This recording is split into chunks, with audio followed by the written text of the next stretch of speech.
How many people took some kind of trip this summer? A trip? Any kind of a trip? Where did you go, Ted?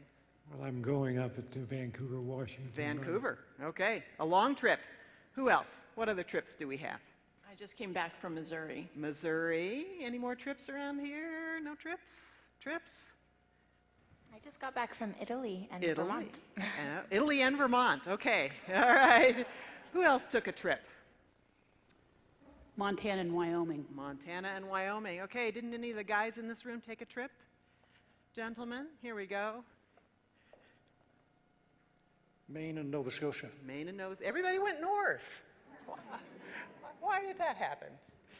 New York and New Hampshire. New York and New Hampshire. Atlanta. Atlanta. Okay, one dedicated Southerner. Okay. All right, one more. Okay. Miami and Captiva. Miami and Captiva. And where is Captiva? Oh, okay. Very well. And Cancun. And Cancun. Okay, that's really south. I moved here.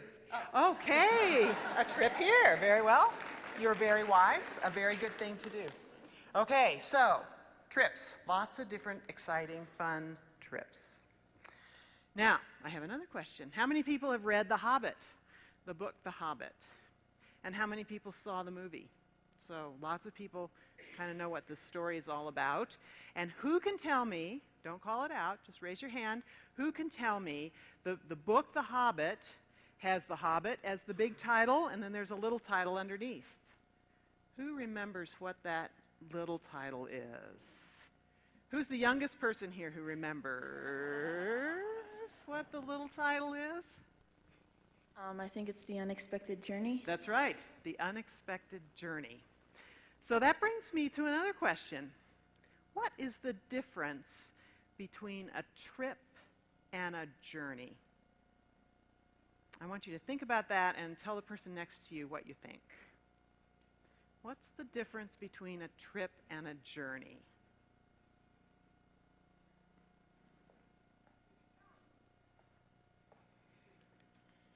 Okay.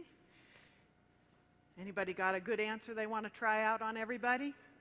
The difference between a trip and a journey. Here's one back here. Okay. Just pass that microphone on back, would you, Rick? Thanks. A trip is a chapter in a book.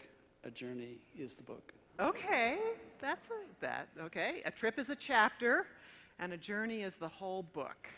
That is very poetic. I like that, but it's not quite what I had in mind. So I'm going to keep going. How about Maria? A trip is when you go somewhere, but a journey you can stay in place and have. That's very true. Yeah. You always go somewhere on a trip, but on a journey, sometimes you can take a journey right in place. Like when somebody calls you and the doctor calls and says, there's something wrong, and you've got to veer off on a journey of being sick. You stay exactly where you are, but you're on a journey, right? It's an inside journey. What else? Anybody other ideas? A trip is seeking pleasure, and a journey is seeking knowledge. Oh, there. Now that's getting closer to the sermonic point here. So, a trip is seeking pleasure, going to see what you can see, but a journey is seeking knowledge. Okay? Are we getting closer? Did you want to have something, Mary? A trip, you end back where you were. A journey, you end up somewhere else. Ooh, that's good. Okay, a trip, you end up someplace else, or you end up maybe a different kind of person. I mean, a journey. Did I say that right? A trip is where you know pretty much where you're going, and a journey is when you start off somewhere and then look back and say, oh, I didn't know I was going to be there. Okay, all right, that's good. You guys are so wise. You should be preaching more often. With a trip, you can be going in any direction, even like down into a valley for a while.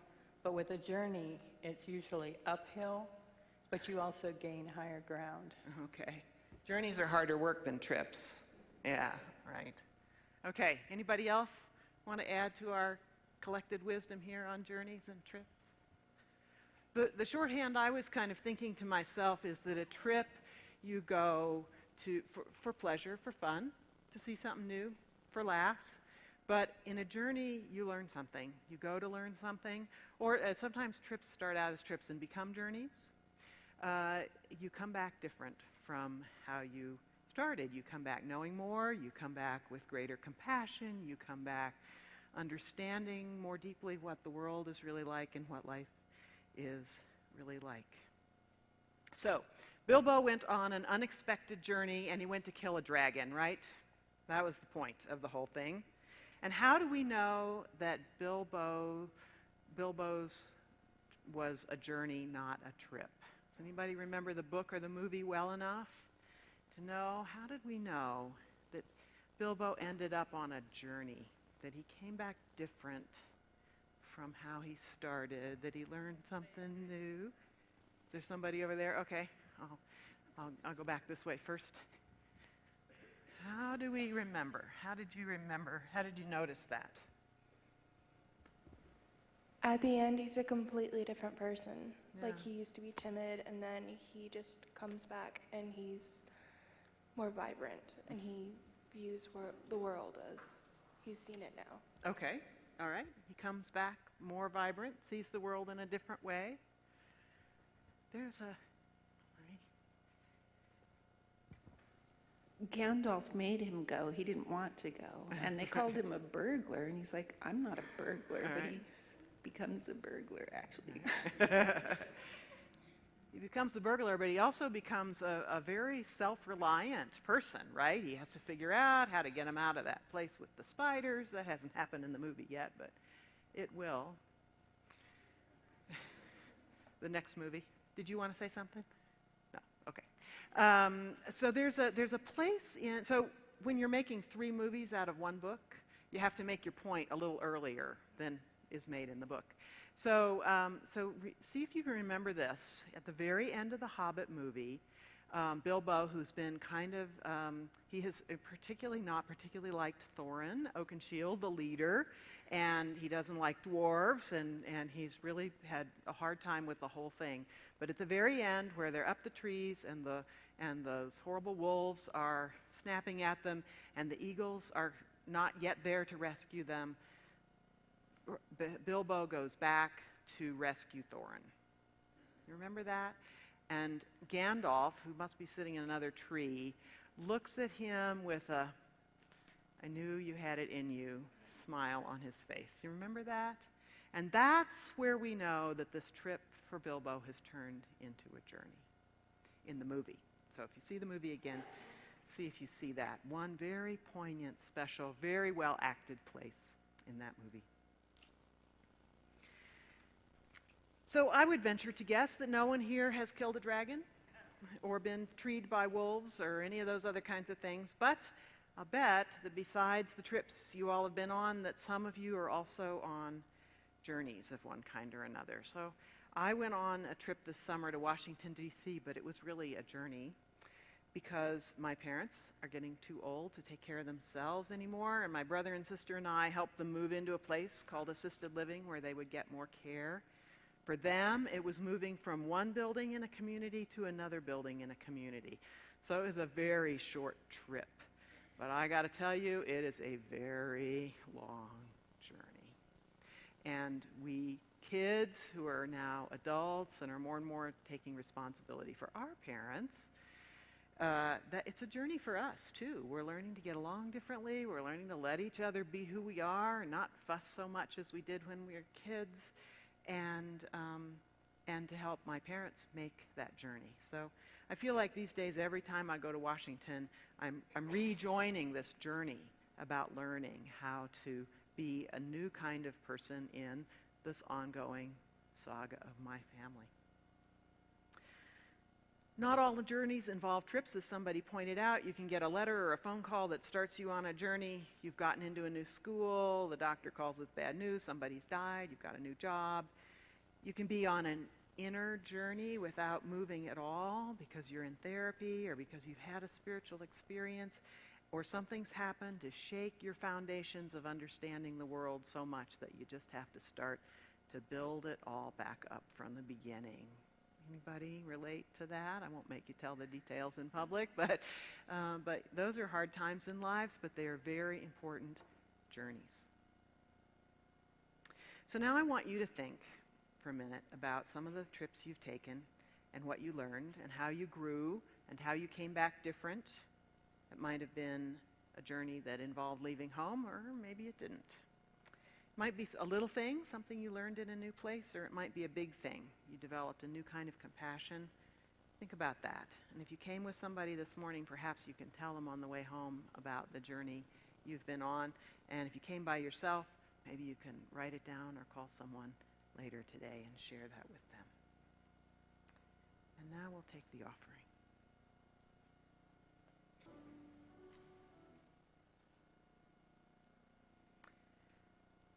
So the Hobbit went on a journey.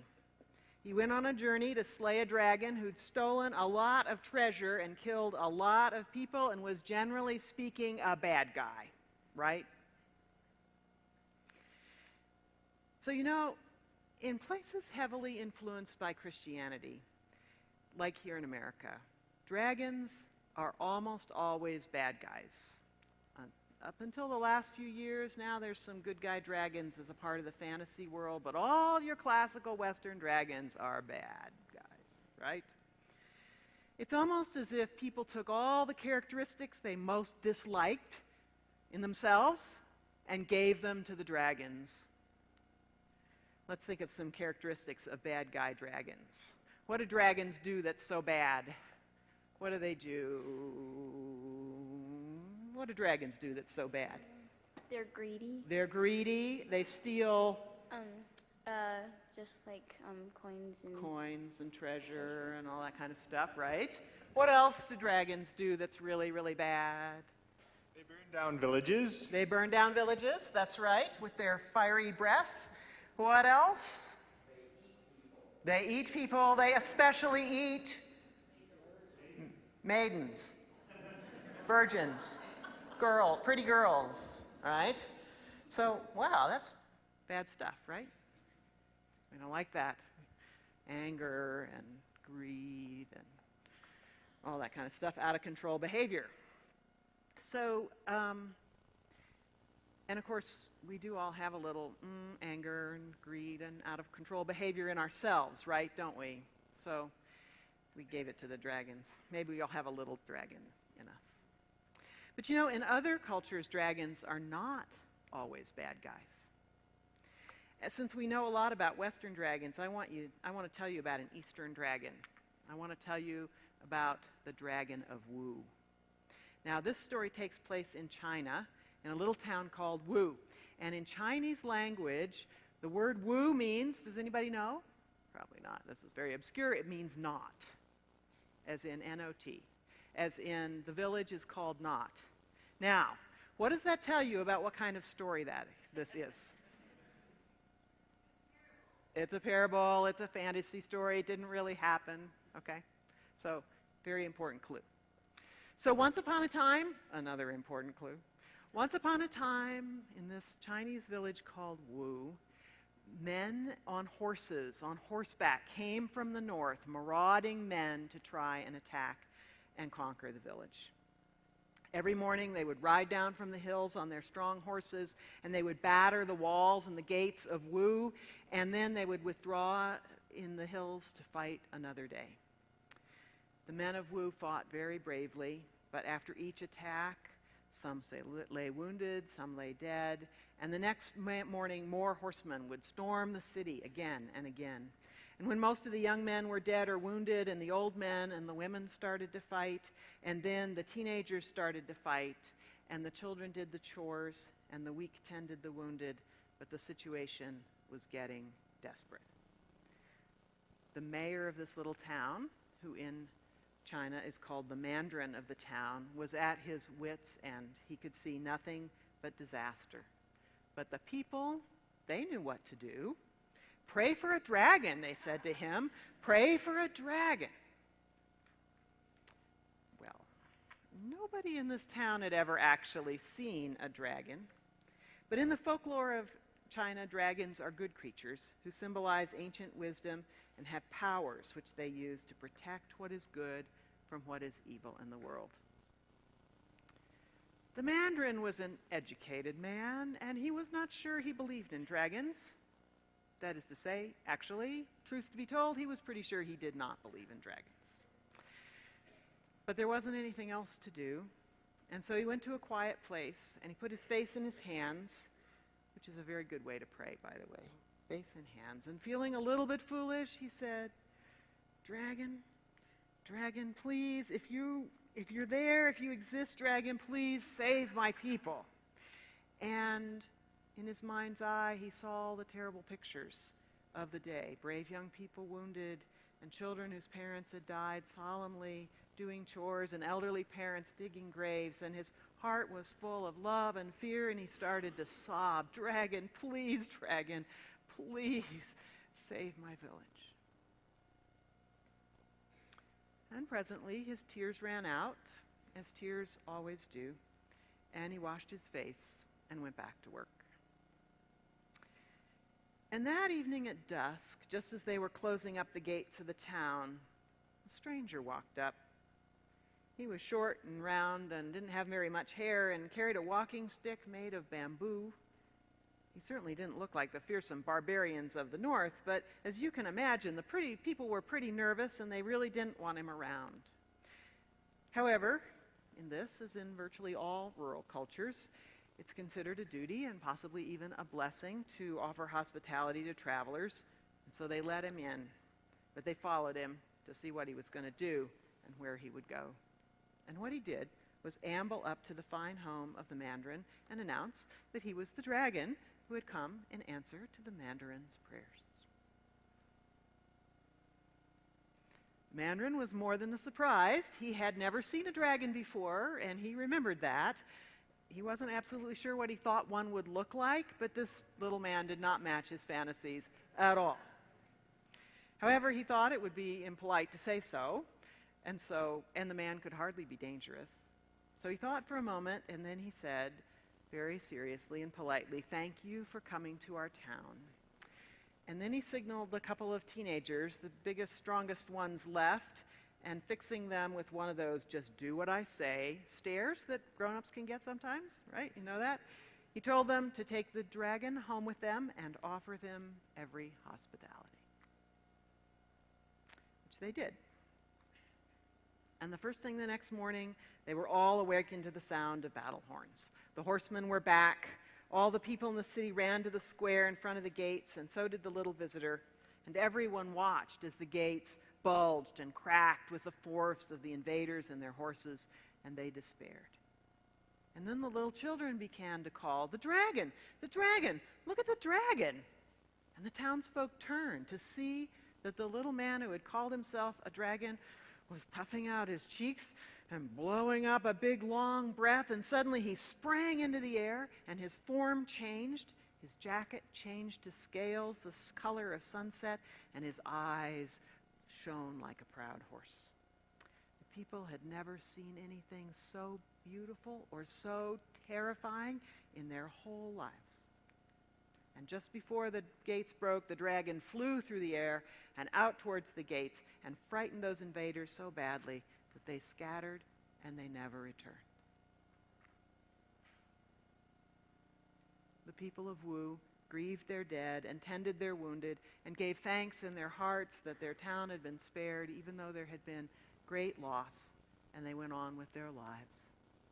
And of course, they told the story to every visitor who came to town and every child who would listen. And of course, that dragon got bigger and bigger with every telling. But all the Mandarin would ever say to the people of the town about the whole bit was this: "Well, now I know what a dragon looks like."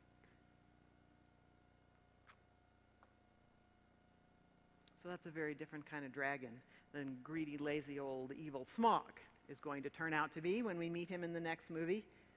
It's one of my favorite stories. There's something like a dragon in almost every human culture. Did you notice my dragon?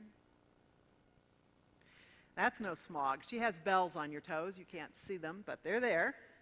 She is a goddess dragon. Her name is Cuatalique, and she comes from Mexico. As a matter of fact, she is the divine precursor goddess to the Virgin of Guadalupe.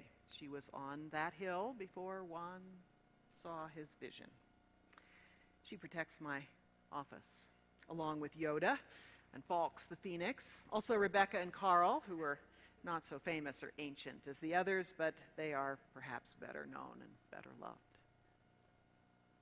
Anyway, what I want you to notice is that lots of cultures have great magical creature who's both snake-like and bird-like, and also so massive that it has to be called animal-like, which is to say, a creature which encompasses all of the animal kingdom. And that creature, whether it's good or bad, smart or stupid, is awesome and just, well, sort of extreme. Bigger than big, or badder than bad, or smarter than smart, or stronger than strong, that sort of thing. It's as if people took some of their own powers and gave them away to a mythical creature so they wouldn't have to think about them, or live up to them, or feel ashamed by them. In psychology, this is called projection. We take things that are just a little bit uncomfortable and we give them away to somebody else. But as a matter of fact, of course, most of us are greedy at times. Most of us have powers that we don't use often, but if we do, boy, you better watch out. And most of us have parts of us that are wise and beautiful, as well as angry and destructive. And almost all of us think that it would be great fun to fly, and wish at times that we could just flame out at the people we didn't like. And almost all of us have a soft spot, like Smog's going to turn out to have, which will be our undoing. So in that respect, we're all like dragons. But I hope we're more like the dragon of Wu than greedy old Smog.